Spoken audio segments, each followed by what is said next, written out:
عمران خان صاحب جو ہے وہ پچھلے چند گھنٹوں میں اپنی 2 ٹویٹس ڈیلیٹ کر چکے ہیں۔ سپریم کورٹ کے چیف جسٹس صاحب کوئی فیصلہ صادر کر دیتے ہیں، اس فیصلے کے خلاف اپیل کا حق نہیں ہے۔ قانون کے اندر یہ ایک بہت بڑی خامی تھی۔ وہ کسی کے خلاف بھی اپیل کر سکتے ہیں نا، وہ حکومت کے خلاف جا سکتے ہیں۔ اب ظاہر ہے پنجاب اسمبلی کے الیکشن کی اگر ہم بات کر لیں تو ٹکٹ تو ایک بندے کو ہی ملنی تھی نا۔ پہلے بھی 52,000 کہا جا رہا ہے کیسز صرف سپریم کورٹ میں زیر سماعت ہیں، پینڈنگ ہیں، ان پہ تو فیصلے ہو نہیں رہے اور یہ نئی اپیلیں بھی آ جائیں گی۔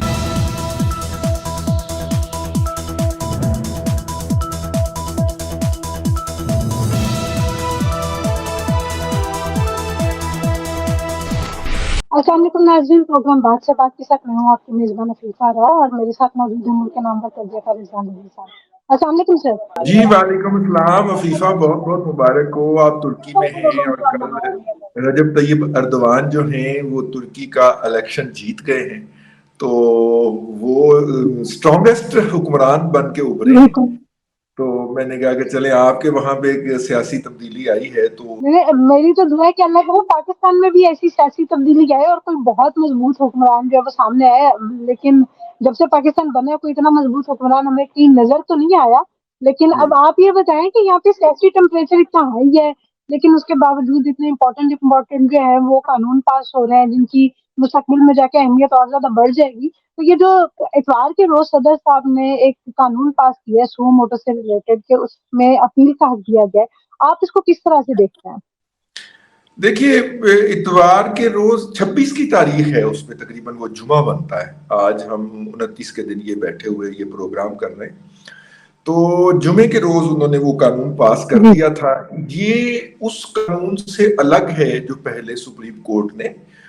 اس کو سٹے کیا ہوا ہے یا اس کے اوپر حکم امتناعی جاری کیا ہوا ہے۔ یہ ایک دوسرا قانون ہے جس کے تحت کہ اگر سپریم کورٹ کے چیف جسٹس صاحب کوئی سو موٹر نوٹس لے لیتے ہیں تو اس کے اوپر کوئی فیصلہ صادر کر دیتے ہیں، اس فیصلے کے خلاف اپیل کا حق نہیں ہے۔ قانون کے اندر یہ ایک بہت بڑی خامی تھی اور جو وکلا کی تنظیمیں ہیں، نمائندہ تنظیمیں، وہ اس امر کا مطالبہ کرتی رہتی تھیں، جس کی میں آپ کو تازہ ترین مثال جو ہے وہ بتاؤں گا کہ اگر آپ کو یاد ہو تو نسلا ٹاور ایک جسٹس گلزار صاحب جو کہ چیف جسٹس گزرے ہیں پاکستان کے، انہوں نے گروایا، اپنی نگرانی کے اندر گروایا۔ بعض لوگ یہ بھی کہتے ہیں کہ ان کے صاحبزادگان بھی چونکہ پراپرٹی کے اندر کام کرتے ہیں، ویسے میرے علم میں نہیں ہے، تو وہ کوئی پروفیشنل رائیولری تھی جس کا انہوں نے چیف جسٹس بن کے بدلہ لیا۔ اب وہ 350 فیملیز وہاں پہ رہ رہی تھیں اور ون فائن مارننگ وہ ان کے سامان اٹھا کے باہر پھینک دیے گئے اور اس ٹاور کو گرا دیا گیا، جبکہ ٹوین ٹاور جو 1 کانسٹیٹیوشن ایونیو کے اوپر واقع ہے اس کو لیگلائز کر دیا انہی جسٹس گلزار صاحب نے۔ تو میرا مطلب یہ ہے کہ یہ جو کنٹروورسی ہے یہ بڑی خطرناک کنٹروورسی ہے۔ اب اس کے خلاف جو ہے اگر وہ 350 فیملیز جو ہیں جن کی عمر بھر کی کمائی لٹ گئی ہے، اگر وہ اپیل کرنا چاہیں تو آئین کے اندر کوئی پروویژن ہی نہیں ہے کہ وہ کس کے خلاف اپیل کرے۔ وہ کسی کے خلاف بھی اپیل کر سکتے ہیں نا، وہ حکومت کے خلاف جا سکتے ہیں کہ جناب آپ نے اپروول دی تھی تو لہذا یہ مجھے دے دیجیے۔ اسی طرح دوسرا اگر ہم کیس لے لیں تو عمران خان صاحب جو ہیں وہ کہتے ہیں کہ سپریم کورٹ نے سو موٹر نوٹس لے کے اور ان کے جو سپیکر تھے ڈپٹی سپیکر یعنی کہ قاسم سوری صاحب، ان کی رولنگ کو انڈو کر کے تو ان کی حکومت گرانے کے اندر ہیلپ کی، اور اس کا انہوں نے شکوہ کیا، مختلف جلسوں کے اوپر انہوں نے بہت کچھ کہا۔ اب ان کے لیے بھی راستہ کھل گیا ہے کہ وہ اپیل کر سکیں کہ جناب اس وقت جو ہماری حکومت گرائی گئی تھی، وفاقی حکومت یا معاونت کی گئی تھی، وہ غلط تھی اور سپریم کورٹ اس کے اوپر نظر ثانی کرے۔ تو میرا خیال یہ ہے کہ یہ اور نواز شریف کے اوپر بھی وہ پابندی جو ہے، جو تا حیات پابندی کی جو ہے وہ ایک لگا دی ہوئی ہے حکومت نے، جسے کہنا چاہیے کورٹ نے، وہ اس کے لیے بھی نظر ثانی میں جا سکتے ہیں۔ اسی طرح جہانگیر ترین بھی جا سکتے ہیں۔ تو بہت سارے لوگ جن کو اپیل کا حق حاصل نہیں تھا وہ اس میں اپیل میں جا سکتے ہیں۔ تاہم نواز شریف صاحب جو ہیں میری رائے میں وہ شاید نہ جائیں، کیونکہ انہوں نے تا حیات نااہلی کو چیلنج کر رکھا ہے، اور اب 5 سال تو وہ انہیں سیاست سے باہر ہوئے ہو گئے ہیں نا، تو اگر حکومت کہہ رہا ہوں، عدالت اس فیصلے پر نظر ثانی کر دیتی ہے کہ جی تاحیات نااہلی والی کوئی بات نہیں ہوتی، ایک ٹرم ہوتی ہے، وہ ٹرم گزر گئی ہے، وہ نواز شریف صاحب نے گزار لی ہے، تو اس کے بعد پھر وہ شاید اس کے اندر اپنی اپلیکیشن نہ لینا چاہے. میں اپنی ذاتی آبزرویشن جو ہے اس کے حوالے سے کہہ رہا ہوں، لیکن یہ جوڈیشل جو ہماری کمیونٹی ہے، خاص طور پہ لائرس کمیونٹی ہے، اس کے اصرار اور مسلسل اصرار کے بعد یہ قانون انٹروڈیوس کروایا گیا تھا. اور حیرت انگیز طور پہ جو اس کا پہلو ہے کہ اس پہ صدر علوی صاحب نے چپکے سے دستخط بھی کر دی. تو سر ہمارے یہاں پہلے تو جو اتنے کیسز موجود ہیں ان کا فیصلہ تو ہوتا نہیں ہے، اب یہ پرانے کیسز دوبارہ کھلنے شروع ہو جائیں گے تو مجھے لگتا ہے کہ یہ عدالتیں اور ہماری جو سیاسی جماعتیں بس یہی کھیل کھیلتی رہیں گی. ہاں بالکل آپ کی صحیح بات ہے کہ پہلے بھی 50,000 سے زائد 57,000 کہا جا رہا ہے کیسز صرف سپریم کورٹ میں زیر سماعت ہیں، پینڈنگ ہیں. ان پہ تو فیصلے ہو نہیں رہے، اور یہ نئی اپیلیں بھی آ جائیں گی اور نئے فیصلے بھی آ جائیں گے. تو اس کے لیے ضروری ہے کہ سپریم کورٹ جو ہے وہ اپنی ورکنگ کے اندر تیزی پیدا کرے، اور سپریم کورٹ جو ہے وہ چھٹیاں نہ کیا کریں، اس کے جج صاحبان چھٹیوں میں بھی بیٹھ کے کام کیا کریں تاکہ کیسز کا فیصلہ جلد از جلد ہو. اب بات کرتے ہیں پی ٹی آئی کی اور پی ٹی آئی کو چھوڑ کے جانے والے لوگوں کی. مجھے یاد ہے آپ نے کچھ دن پہلے جو ہم نے ایک ویلاگ کیا تھا وہ یہ تھا کہ تب تک صرف ریومرز آ رہی تھی، لوگوں نے آ کے اناؤنس نہیں کیا تھا کہ وہ پی ٹی آئی چھوڑیں، جبکہ اب تو ہر روز کئی لوگوں کا سننے میں آتا ہے کہ جی وہ پی ٹی آئی چھوڑ کے جا رہا ہے. اور جو ان کے ورکرز ہیں ان کے ساتھ جو ظلم اور تشدد ہو رہا ہے وہ بھی سوشل میڈیا پہ بہت زیادہ جو ہے وہ وائرل ہوا ہے. تو آپ کو کیا لگتا ہے کہ اب پی ٹی آئی کے پاس کیا راستہ باقی رہ گیا؟ جب اتنے لوگ چھوڑ کے چلے جائیں گے تو آپ کو نہیں لگتا کہ ان کی جو سیاسی طور پہ بہت کمزور ہو جائے گی پی ٹی آئی؟ دیکھیے پہلی تو بات یہ ہے، میں اپنے حلقے کی آپ کو بات بتاؤں کہ پچھلے الیکشن کے اندر وہاں پہ پی ٹی آئی جیتی تھی، لیکن پی ٹی آئی کے کم از کم 3 لوگ اور ایسے تھے جو کہ آزاد امیدوار کے طور پہ کھڑے ہوئے تھے. عمران خان صاحب نے ایک حلقے سے ایٹ این ایوریج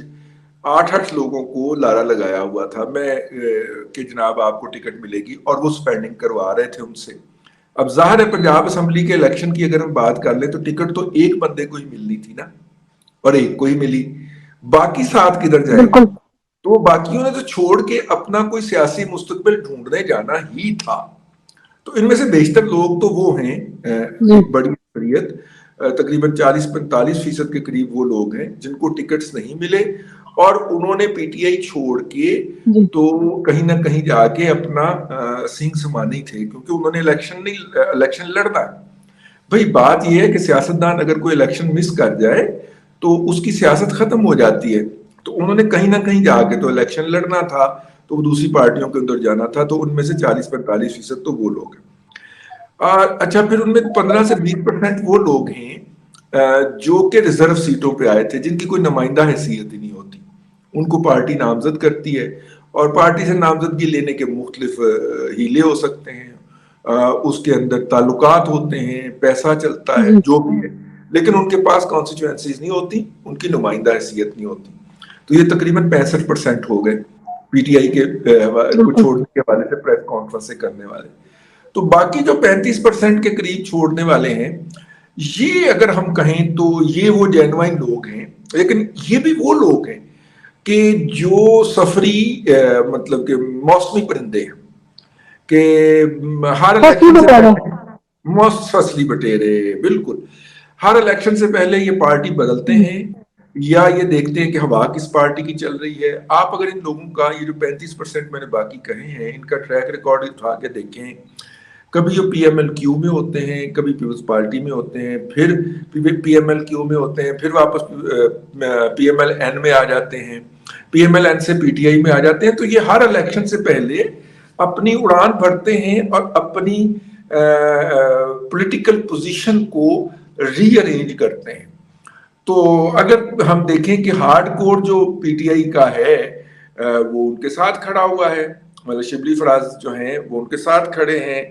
اعجاز چودھری جو ہے وہ جیل میں ہیں، وہ ان کے ساتھ کھڑے ہیں. لیکن رضی صاحب یہ بھی تو حقیقت ہے کہ عمران خان صاحب بہت عرصے تک اپنی سے آئیڈیالوجی کو لے کے چلتے رہے کہ جو پی ٹی آئی کے لوگ ہیں یا جو یوتھ ہے وہ اس کو سامنے لے کے آئیں گے، لیکن تب تک پی ٹی آئی کی اتنی نہیں سنی گئی تھی. ان کو آخر کار پہ یہ ڈیسیژن لینا پڑا، اور جو